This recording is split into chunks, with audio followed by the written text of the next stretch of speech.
what lessons, if any, have you learned by running the bagel store that you applied to Fishbein practices? Bagel store, you have to run a lot tighter, and it's been a nice influence on, we're trying to tighten things up at Fishbein Orthodontics. And I think, people are people, so, all businesses are different, but they're all the same in that, every business is the people business, and how you treat people and make people feel appreciated. And that's the same. Certainly, it's the businesses are run very, very differently. Hey, everybody, and welcome to another episode of the Orthopreneurs Podcast. I'm your host, Dr. Glenn Krieger. Today, our returning champion, Dr. Ben Fishbein, is here with us. Welcome, Ben. Thanks, man. Thanks so much for having me back. Appreciate it. My pleasure. And when I say returning champion, this guy is the returning champion. He's the Ken Jennings of the Orthopreneurs Podcast, if that's not a crazy, ridiculous metaphor.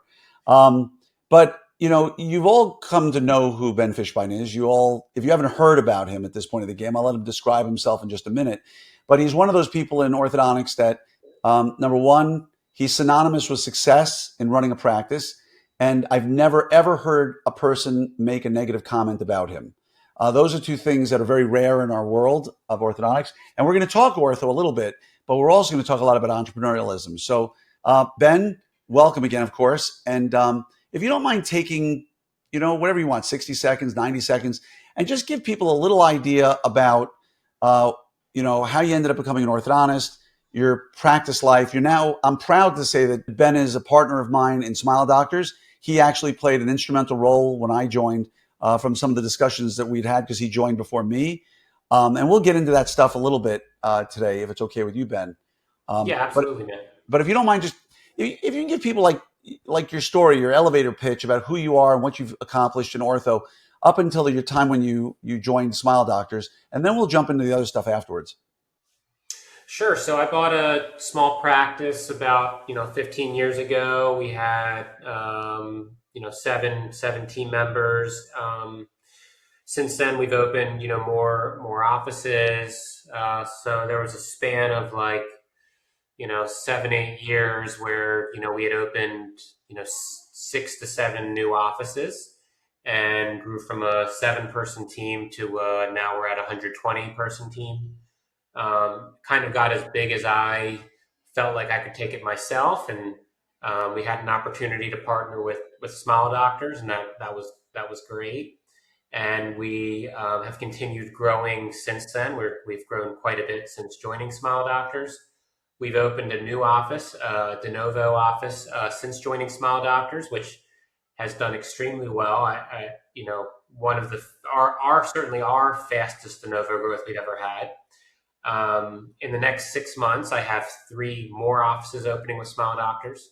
So we're excited about that. And as part of being a partner with them, I am the clinical director of the DeNovo program that we have, which is orthodontists who partner with Smile Doctors who want to open up more offices. I'm part of that process. Nice.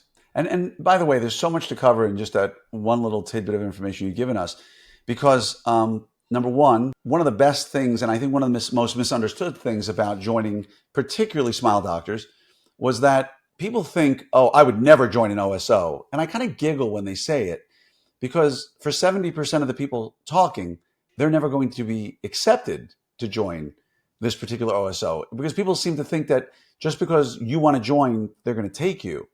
And the overwhelming majority of people who want to partner, for instance, with Smile Doctors, just aren't either big enough or aren't successful enough or have any number of things. So by virtue of that, the people who are my partners in Smile Doctors are amazing doctors with amazing practices. And I'm just lucky to have you as a partner. And they'll put you in positions of success where there's nobody I'd rather have helping to run the DeNovo program in Smile Doctors than Ben Fishbein, right? There was nobody I wanted to teach me InBrace at the time more than Amanda Gallagher, right? There's nobody I want to run the Invisalign side of things than Zach Casagrande. It's just remarkable the people they put in those positions. And so first, I want to say thank you for taking on that burden, Ben, because it helps benefit all of us. So thank you. Well, admittedly, I said the same thing. I was a naysayer. I said, I'd never join a DSO. I mean, that doesn't make any sense to me. And then I remember Michael Crusby called me. He's the business development guy for Smile Doctors. He called me. He said, "Hey, I want to come down and visit you." And I said, "Michael, listen, like, I feel bad. Don't waste your time. There's literally a less than 2% chance I do this thing." He goes, "No, let's just talk." And the more I found out, the more it made sense. And I know a lot of people have sort of been in that same boat. Yeah, and again, this conversation today is not about OSOs and DSOs, though there's a lot of things we can shed light on. The most frustrating thing to me with our peers who are not part of any OSO or DSO is when, let's just say, someone mentions a name, Dr. John Smith of Provo, Utah, just making up a name. If there is a Dr. John Smith in Provo, Utah, this is purely a coincidence. Hey, by the way, you've been identified, but someone mentioned your name as being a great potential partner. Do you want to chat? They go, well, I'm not ready to talk yet. I'm like, why are we not ready to talk? Like, are you afraid you're going to learn something so good that it'll be a temptation? And that to me is the most frustrating thing, is that people aren't willing to even talk. I need another year and then we can have a conversation.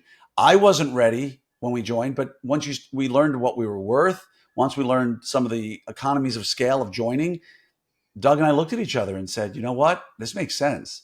The other thing you mentioned earlier I wanted to talk about was in our original podcast, I think that the line you used was 7 years, 30 years in 7. Now, you want to explain to everybody out there one more time what you meant when you said your wife said that you did 30 years in 7, right? Man, I'm surprised you still remember that. But Oh, yeah. there are some people, every word they say, I remember. And you're one of them, Ben. So my wife, so I remember we were like going through the decision making process to join Smile Doctors, and one of the lines I said to my wife was like, "Listen, I just haven't done kind of like you said, I'm not ready yet. I haven't done this long enough." And then my wife said to me like, "Well, you kind of did 30 years in 7." So I was like, "Well, I mean, I don't know if you can say that, but I mean, we certainly accomplished quite a bit, and like I said, I kind of took it as far as I felt comfortable with."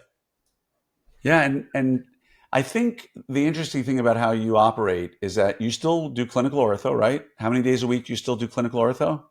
Yeah, I mean, listen, I'm in the office. I'm not always clinical, but I'm in the office. Still quite a bit, and meeting with my directors, and still seeing patients at least a couple of days a week. Usually, sometimes more.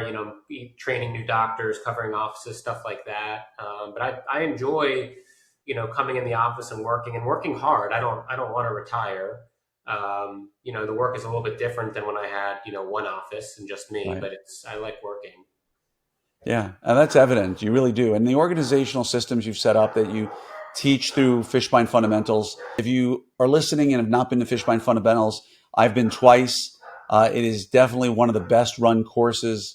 And I call it a course, not a meeting. But it's one of the best run meetings or courses you can go to.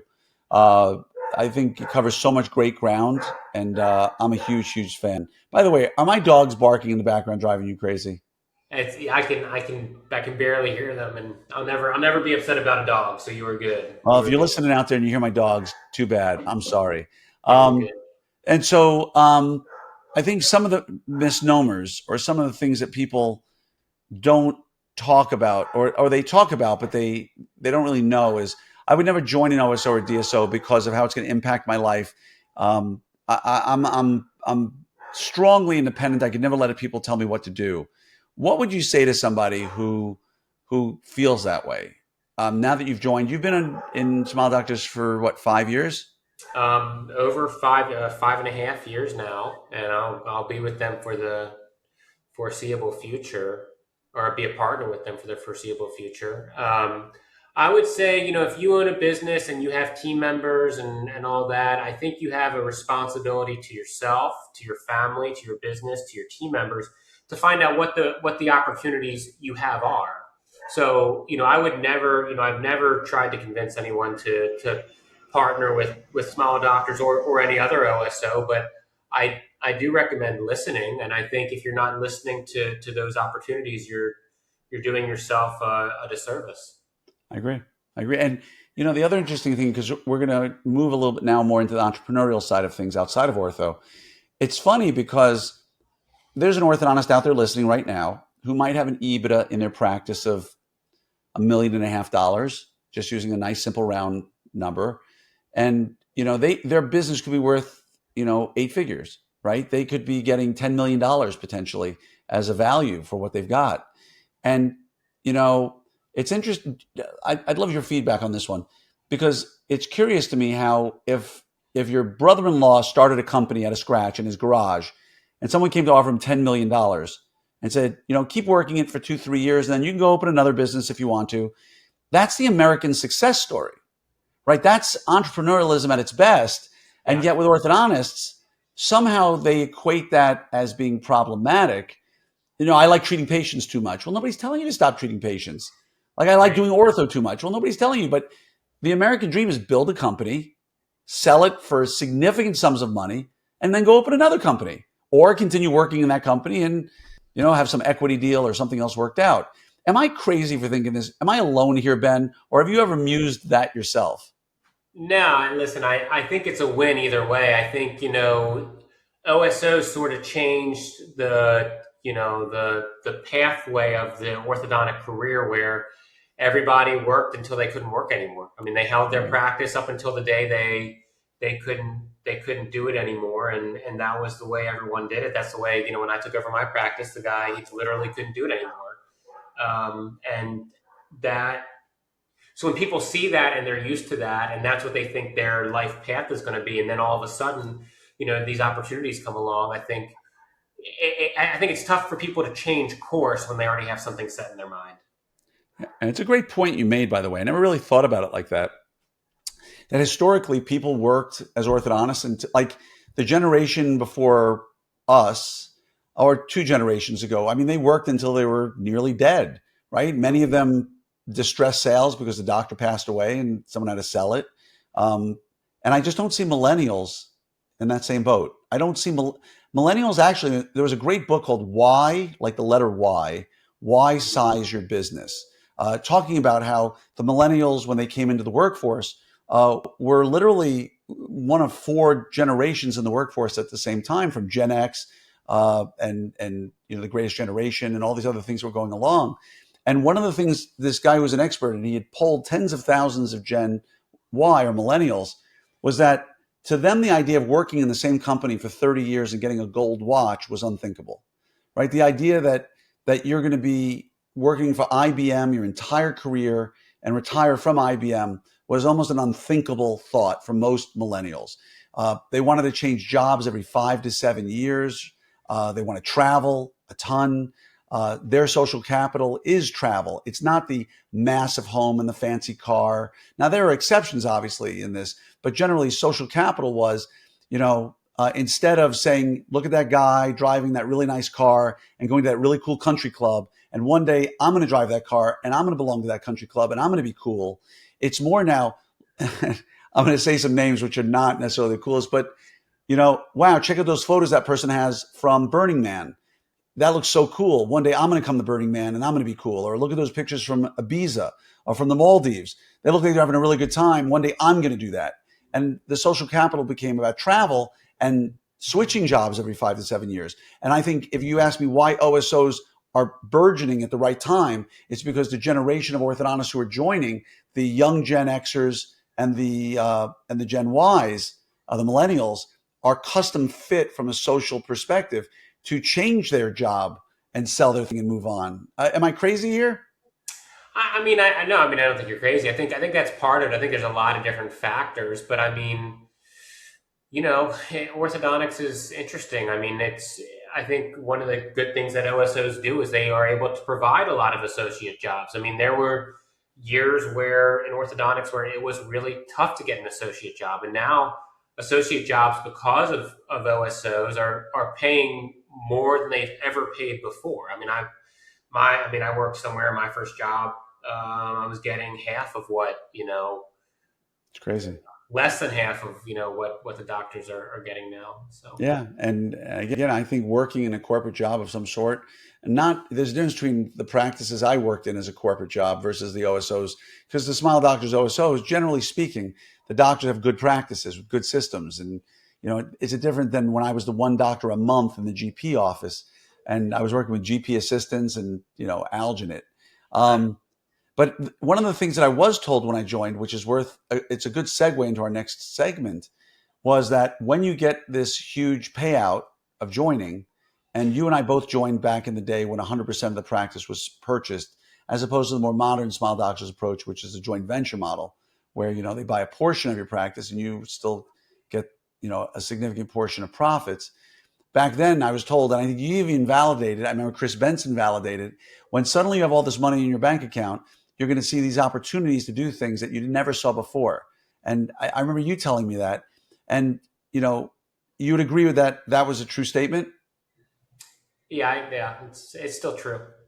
Yeah, all of a sudden there's these commercial real estate deals that become available that you never knew about. There's these, REITs or PE-backed, funds that you find out about. And maybe, just maybe, someone would go buy a bagel store or something like that. You know anybody who's involved in bagel stores, Ben? I see the segue now. Yeah, we got into some bagel stores.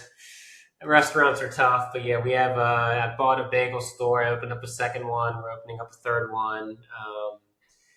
But yeah, I mean, my heart is still in the orthodontic business, but the bagel store is a fun side hobby or whatever you want to call it. For anybody watching this, by the way, notice when he says fun how he shifts in the chair.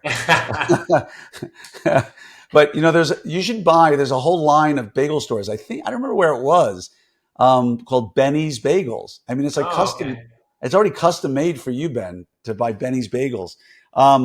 But joking aside, I'd love for you to talk a little bit about what is it like running, a very different kind of bagel business where you're not selling $5,000 bagels in your ortho practice, right? Every person in your practice is a $5,000 sale for the most part, right? Phase one is different, but bagels are a whole lot less expensive. Is running, if you said I ran a successful ortho practice, I can run a successful bagel store. Is that a true statement? Or do you think there's such radical differences in the businesses that you really need to learn a very different game? So, a bagel store is just like an orthodontic business, except instead of you charging $5,000 a case, you charge $1.85 for a bagel. And instead of you having brackets that are in your office, you have to have bakers there at 3 a.m, making every bracket. And then, by the way, every bracket that you don't use that same day, you have to throw away. So, your margins are about a third, if you're lucky, of what they are in orthodontics. So, it certainly made me appreciate the orthodontic business, but it's been a fun challenge, and we've been able to create more jobs with it, which is something I really enjoy doing. We've been able to we provide bagels to a lot of events in the community. A lot of our referring dentists get bagels now, so that's great. And people know that there's a connection between Fishbein Orthodontics and bagel heads in our community. Nice. What lessons, if any, have you learned by running the bagel store to apply in the orthos? I mean, I assume, is there any crossover, things you've learned about people, systems, products, supply that you apply to Fishbein practices? Well, I mean, it's made me realize like how, the bagel store you have to run a lot tighter, and it's been a nice influence on, we're trying to tighten things up at Fishbein Orthodontics, which we have. And I think, people are people. So, all businesses are different, but they're all the same in that, every business is the people business, and how you treat people and making people feel appreciated. And that's the same. But certainly it's the businesses are run very, very differently. A big difference that I see is that going into a bagel store is very different than a traditional restaurant, because in a restaurant, you sit down, there's an hour-long experience. You have an opportunity to really imprint upon a customer. In a bagel store, at least everyone I've ever been into, you're standing in line, you get to the front, you order your goods, you get put in a bag, and traditionally, you either sit down and eat it in 4 minutes or you get out and take it back home. So you've had to learn how to do customer service at a high level in a very short interaction period, right? Yes. Has that translated? Sorry. Please. No, you go. I was going to say, the other thing people don't realize, you go to a restaurant, you make a reservation, they'll only take so many tables, but a bagel store, there's a 3-hour period where everybody wants to come in. That's Saturday and Sunday between, 8:30 a.m. to 12 p.m. And So you get, a ton of customers in a 2 hour period where, you'll have another period where you don't have any. It's just not like a regular restaurant. No, it really is truly amazing that you've done this. Um, and at the same time, you mentioned DeNovos. You've opened some DeNovo practices. You have the one that opened already, and you have a few more on the way through Smile Doctors. And I have to say again, kudos to Jay Hedrick, CEO of Smile Doctors, and the whole team about how they're running this company, because they're looking for any opportunity they can to allow the people in the company, meaning you and me, the stakeholders, to be able to be entrepreneurs, right? Um, you've enjoyed the de novo experience going. I mean, you've been practicing now, I assume, about 11, 12 years. Uh, 13, 14 years, I think. Okay. Something like that. Yeah, the DeNovo experience has been great. I mean, listen, I think, the average DeNovo, according to Chris Benson, he told me in their first year does about $300,000 in production. We have two DeNovos at Smile Doctors that have opened that did more than 10 times that in its first year. I Yeah. know you and Doug opened a DeNovo, profitable and paid off in year one, which is unheard of. Yeah. So it's just the DeNovo program, I would say, in Smile Doctors is, I mean, it's still early. We've only been in it a couple of years, but I mean, I feel comfortable calling it a success. Yeah. And please, for anybody listening out there, I think there's a couple of things that need to be cleared up. When we open a de novo with Smile Doctors, they don't tell us how to practice. They don't tell us where to go. They allow the doctor, right, to choose the location and come to them and go, hey, by the way, there's an area here which I think is underserved. I think there's a great place to open a practice. And in partnership with them, we get ownership, they get ownership to build it. It's not like they're telling you what to do, how to do it, but they're there as a resource, right? Yeah, I mean, I think, I can tell you from opening up, I opened up six DeNovos before Smile Doctors, and I can tell you our best DeNovos have been since joining them. And, the way the data they can get in terms of, where your existing patients are coming from, doing demographic searches, looking at the schools, the other orthodontists, general dentists. I mean, you name it, we have a pretty sophisticated system to find out where we're going to find success.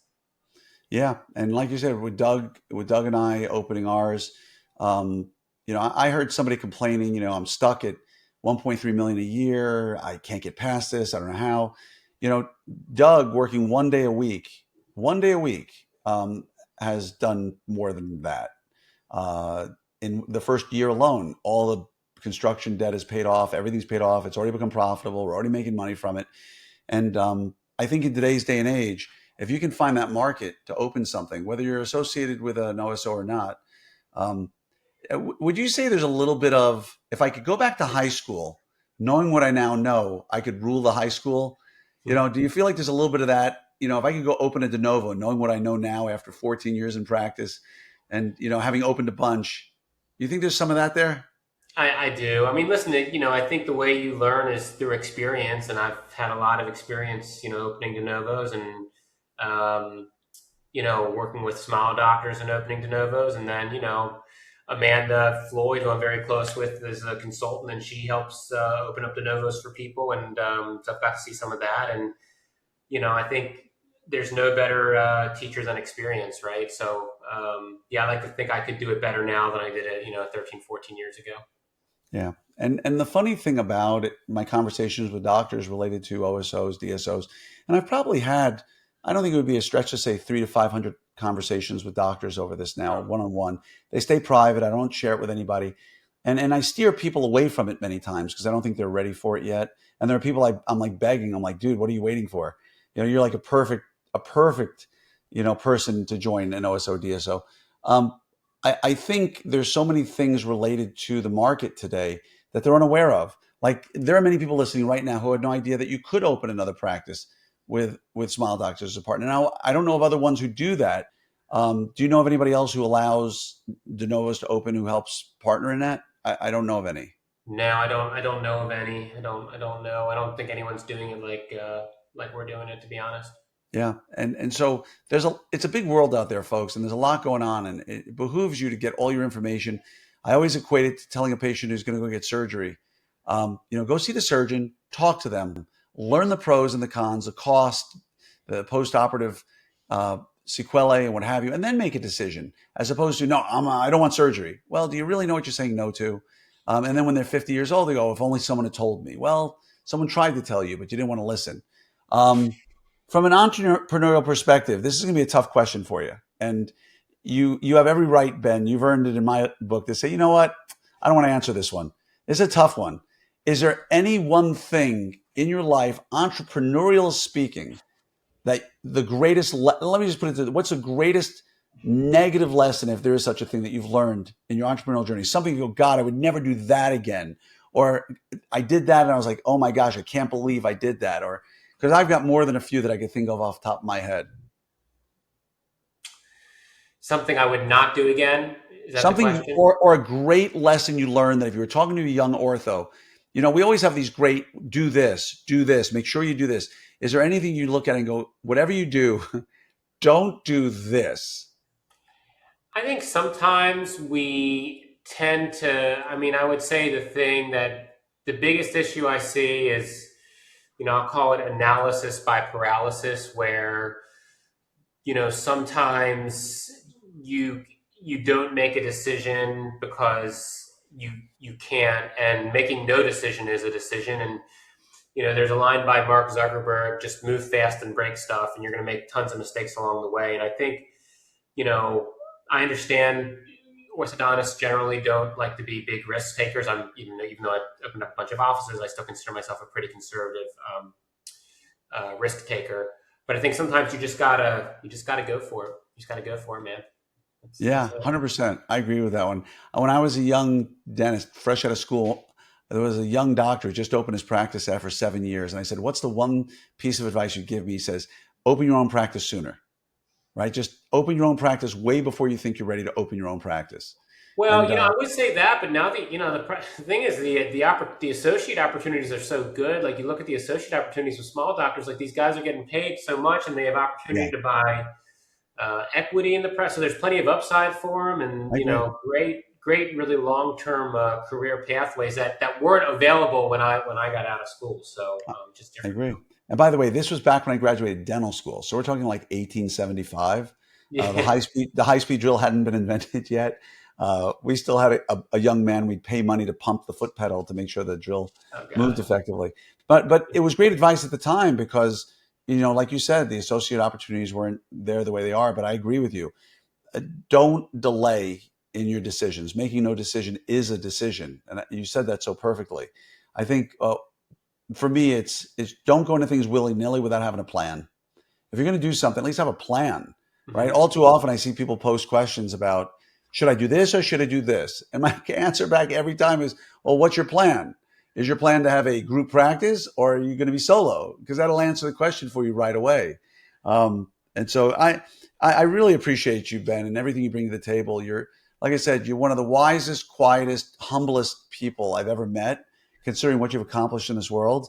And again, I'm just very, very fortunate to call you my partner, and look forward to many, many more years of practicing together and having these great conversations. Thanks, man. Always appreciate hearing from you and talking with you. I always learn something. So thank you, man. Well, thank you. And before you go, if anybody wants to learn more about Fishbein fundamentals, how do they find out more? They can go, I think it's AmandaFloydConsulting.com now, or you go to FishbeinFundamentals.com, probably take it to the same place, but it's all run by her now. There's a meeting coming up, I think it's in April this year, or excuse me, 2026. But if you ever want to talk with her or learn more about the course, you can check out AmandaFloydConsulting.com. And if anybody wants to buy bagels, where do they go? Bagel Heads in Pensacola, Florida. Best bagel shop in all of. We actually did win best bagels in Northwest Florida. So we're very. Just tell me they have a crunchy outside. They have a crunchy outside, a little bit of like crunchy outside and soft inside. Bagel Heads in Pensacola. Everybody better get down there. And I just have to ask, what's your topping of choice and what's your bagel of choice, Ben?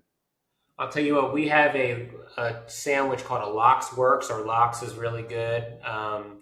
Cream cheese, you do it on an everything bagel, cream cheese, lox, onions, capers, tomato. It's a killer. If you ever get down here, you try that. You're going to love that. And for anybody who heard what he just described, remind me, I've got a really good joke to tell you sometime. Okay. Ben, I appreciate you being here and just wishing you a wonderful day. All right. Thanks, man. All right. Bye-bye.